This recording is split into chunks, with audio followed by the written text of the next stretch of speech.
कक्षा 12 के विद्यार्थियों का हमारे चैनल पर पुनः स्वागत है। आज के इस वीडियो में मैं आप लोगों को ये जो अभिव्यक्ति और माध्यम से रिलेटेड जो पुस्तक है अभिव्यक्ति और माध्यम, उससे रिलेटेड कुछ प्रश्न ऐसे आते हैं जिनका उत्तर आपको देना होता है। कुछ छोटे प्रश्न होते हैं, कुछ बड़े प्रश्न होते हैं, कुछ 2 नंबर वाले होते हैं, कुछ 4 नंबर वाले होते हैं। ये सब मैं इसलिए आपको बता पा रही हूँ क्योंकि लास्ट ईयर तक मैं हेड एग्ज़ामिनर थी सीबीएसई की क्लास 12th की। तो आज हम उनमें से कुछ महत्वपूर्ण प्रश्नों को आपके सामने लेकर आए हैं, जो कुछ इस प्रकार है। प्रश्न और प्रश्न के साथ उत्तर, जैसे बीट कवर करने वाला रिपोर्टर क्या कहलाता है। Is most important question. Beat cover करने वाला रिपोर्टर क्या कहलाता है? तो उत्तर होगा बीट कवर करने वाला जो रिपोर्टर होता है वह संवाददाता कहलाता है। क्या कहलाता है? संवाददाता। इसी प्रकार दूसरा प्रश्न है कि विशेष लेखन क्या कहलाता है। विशेष लेखन वह लेखन कहलाता है जो सामान्य से अलग हटकर जो किसी खास विषय को लेकर लेखन कार्य किया जाता है, उसको हम विशेष लेखन कहते हैं।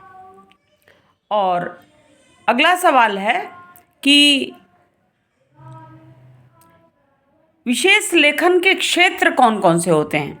विशेष लेखन के अनेक क्षेत्र होते हैं, जैसे आर्थिक जगत, राजनीति जगत, संगीत जगत, साहित्य जगत और उसके साथ साथ खेल जगत।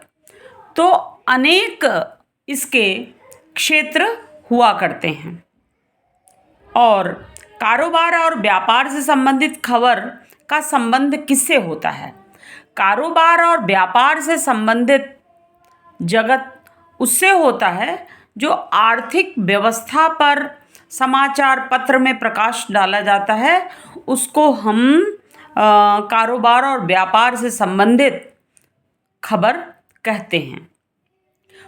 और यह प्रश्न आपके बोर्ड परीक्षा में बार बार पूछा जाता है, इसकी खास तैयारी आपकी होनी चाहिए कि फ्रीलांसर पत्रकार किसे कहते हैं। फ्रीलांसर पत्रकार उसे कहते हैं जो किसी निश्चित भुगतान पर, यानी निश्चित आय पर, वेतन पर किसी पत्र पत्रिका के लिए लेखन कार्य करता है, उसको हम फ्रीलांसर कहते हैं। दिस मोस्ट इम्पॉर्टेंट प्रश्न। और पत्रकारिता में बीट शब्द का अर्थ क्या होता है? पत्रकारिता में बीट शब्द, वैसे बीट का सामान्य अर्थ है कथन, लेकिन पत्रकारिता में बीट से तात्पर्य यह है कि समाचार के कई प्रकार होते हैं, जैसे राजनीति, अपराध, खेल, आर्थिक, फिल्म, कृषि संबंधी। इन सभी बातों से संबंधित जो समाचार प्रकाशित होते हैं उसको हम बीट कहते हैं। तो बीट से तात्पर्य कुछ इसी प्रकार है। और एक बहुत ही चिर परिचित प्रश्न है जो कि आपको ध्यान देना होगा। संवाददाताओं की रुचि और ज्ञान को ध्यान में रखकर उनके काम के विभाजन को क्या कहते हैं? तो काम के विभाजन को भी हम बीट कहते हैं।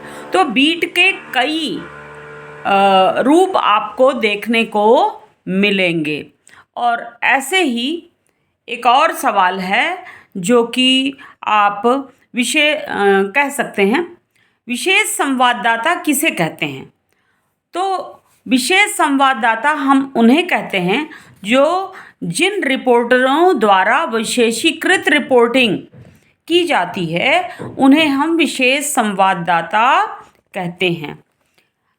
अगले प्रश्न की ओर आपको लिए चलते हैं। वो प्रश्न है, वस्तुतः विशेष लेखन की शैली कैसी होती है?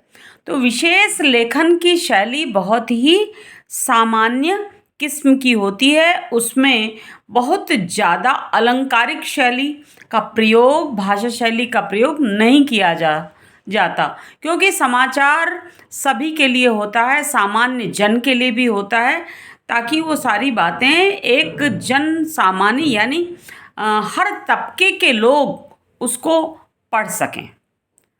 तो और इसी के साथ ही एक सवाल और आपके सामने पेश करना चाहेंगे। वो सवाल है, डेस्क को आप क्या कहते हैं? डेस्क किसे कहते हैं? तो उत्तर होगा, डेस्क समाचार पत्रों, टीवी, रेडियो चैनलों में विशेष लेखन के लिए अलग अलग डेस्क होते हैं, जिन पर समाचारों का संपादन करके छपने योग्य या प्रकाशित करने योग्य बनाया जाता है। और अगला जो वीडियो होगा, वह उस वीडियो में हम कुछ और समाचार पत्र से संबंधित अन्य प्रश्नों को लेकर उपस्थित होते हैं। तब तक के लिए धन्यवाद। अगर आपको कुछ आपके लिए यह वीडियो कारगर सिद्ध होता है, उपयोगी सिद्ध होता है, तो हमारे इस चैनल को लाइक और सब्सक्राइब करना कदापि न भूलें। धन्यवाद।